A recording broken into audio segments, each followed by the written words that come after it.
Have they told you who I am? Some dead man. Welcome to MsMojo, and today we're counting down our picks for the top 10 TV characters who had small roles but big impacts. I have done nothing wrong, ever, in my life. I know this.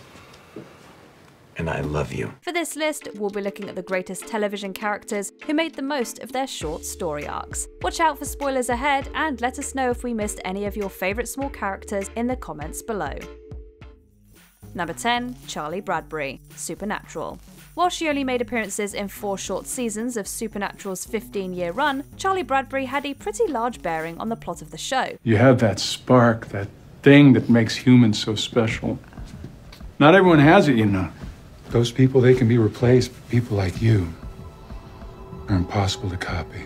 The hacker and part-time monster hunter periodically shows up with Sam and Dean to fight evil beings. However, her biggest influence on the story was also her last. I just gotta get someplace safe. These guys are still after me. Wait, what guys? Who? Some Southern Fried D-bags. They've been after me since I dug up the Book of the Damned. You found it? Where? After some near misses and some broken into museums. In season 10, she tried to translate parts of the Book of the Damned to save Dean from an evil force. While she ended up helping to save Dean, and of course the rest of the show, she is murdered in the process. Oh God.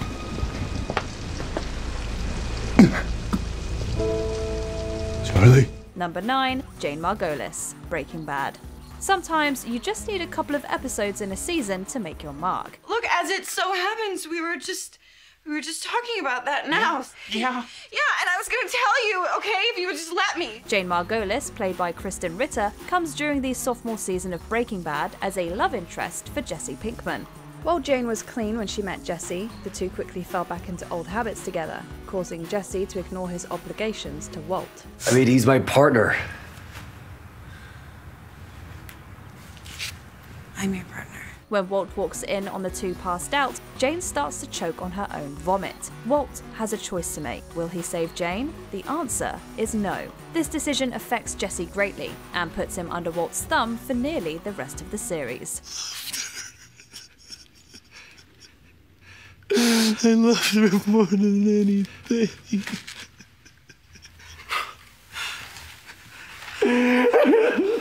Number 8, Luisa Alva, Jane the Virgin.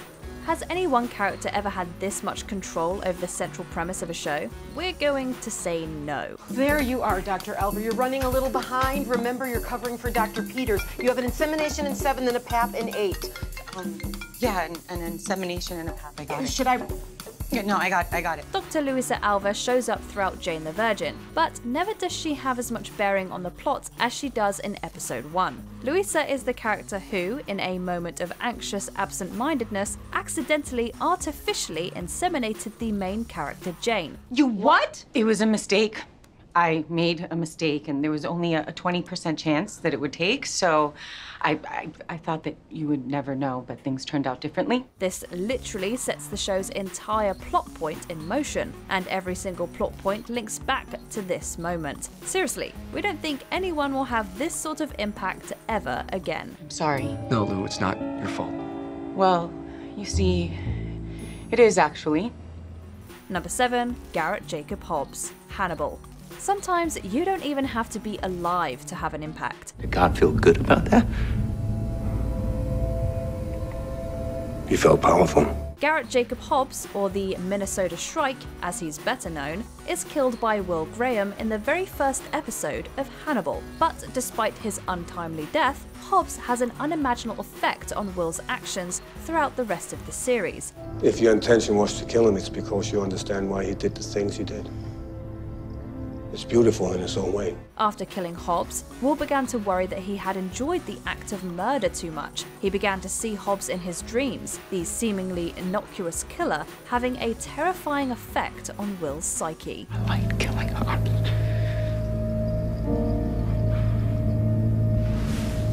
Killing must feel good to God, too.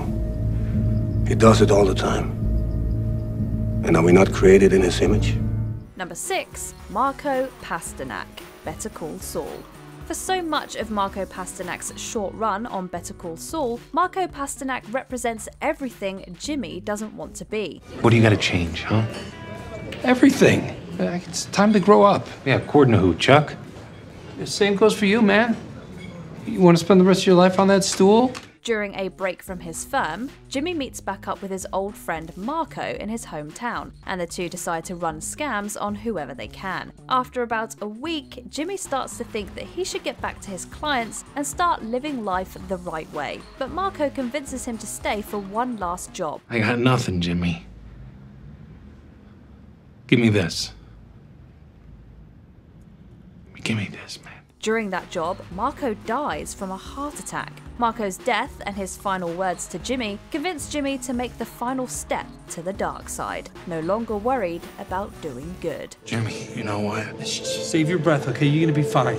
This was the greatest week of my life. Number 5, the Saperstein twins, Parks and Recreation. When you have a cast as robust as Parks and Recreation, there's bound to be more than a few characters who make a huge impact. Lil Sebastian, for one, had a whole episode planned around his memorial. Bye, bye, Lil Sebastian. Your 5,000 candles in the wind. But our pick is a little more chaotic than a miniature horse. Today, we're here to talk about the Saperstein twins. Got it! Oh, you got me! Okay, fine. We first meet Jean-Ralphio before we meet his sister, Mona Lisa, but both of them wreak havoc on the town of Pawnee. In particular, they affect Tom Haverford's life, helping him through bad investments and pregnancy scares galore. That was hilarious. That was hilarious.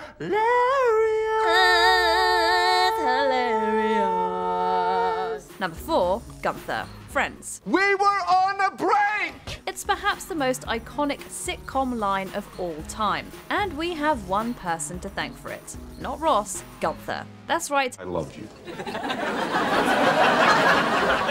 No, I don't know if that changes your plans at all. The barista at Central Perk is nearly always in the background of most Friends episodes, but his time to shine came in season 3. Due to his long-standing crush on Rachel, he decided to cause a little chaos in Rachel's relationship with Ross. After Ross slept with someone else mere moments after deciding to take a break with Rachel, he desperately tries to stop her from finding out. Unfortunately, he doesn't get to Gunther in time. Please tell me you didn't say anything to Rachel about me and the girl from the copy place. I'm sorry. Was I not supposed to? A chaos agent indeed. Number 3, Oberyn Martell, Game of Thrones. There are plenty of characters in Game of Thrones who don't make it very long in the cruel, cruel world around them. We wept for the sassy, strong Lady Lyanna Mormont when she met an untimely end in Season 8. But one death rocked us to our core. I always drink before a fight. It could get you killed. It could get me killed.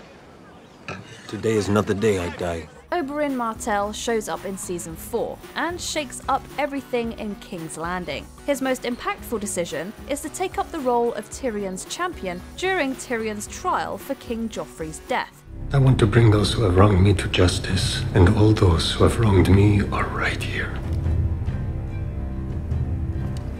I will begin with Sir Gregor Clegane. He literally takes one of our favourite characters' lives into his hands. He almost wins, but his showboating ways led to a surprise, explosive ending for this amazing character. We hardly knew ye. It is a big and beautiful world. Most of us live and die in the same corner where we were born and never get to see any of it.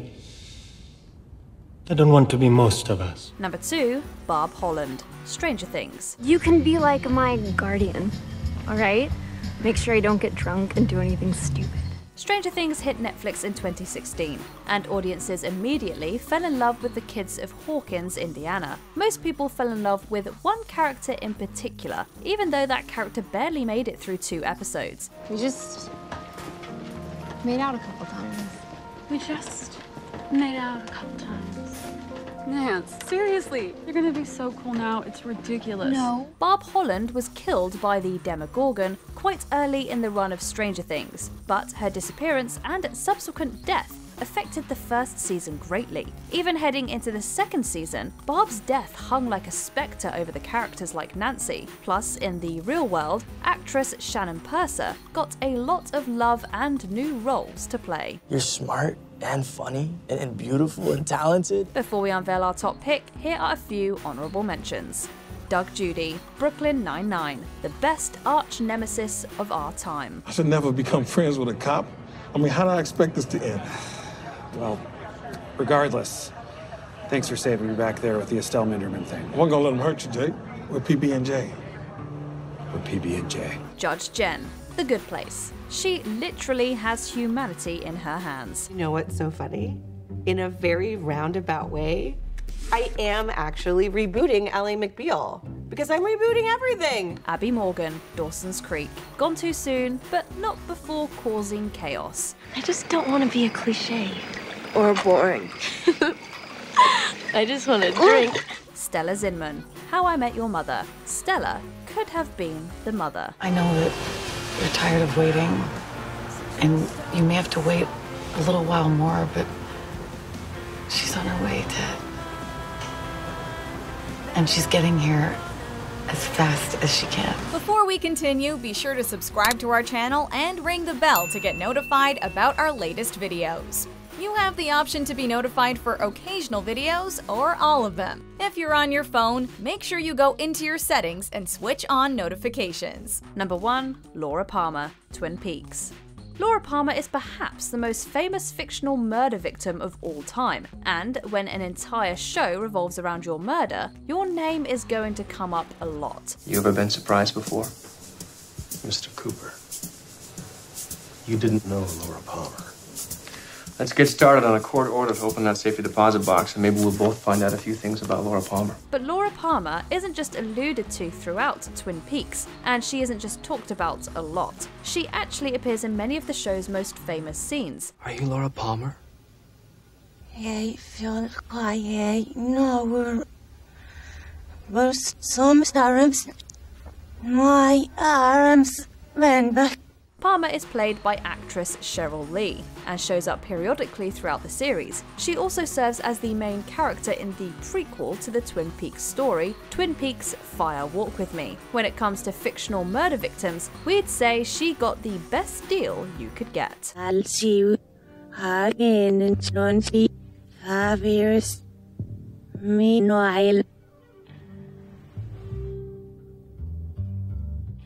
Do you agree with our picks? Check out this other recent clip from MsMojo. And be sure to subscribe and ring the bell to be notified about our latest videos.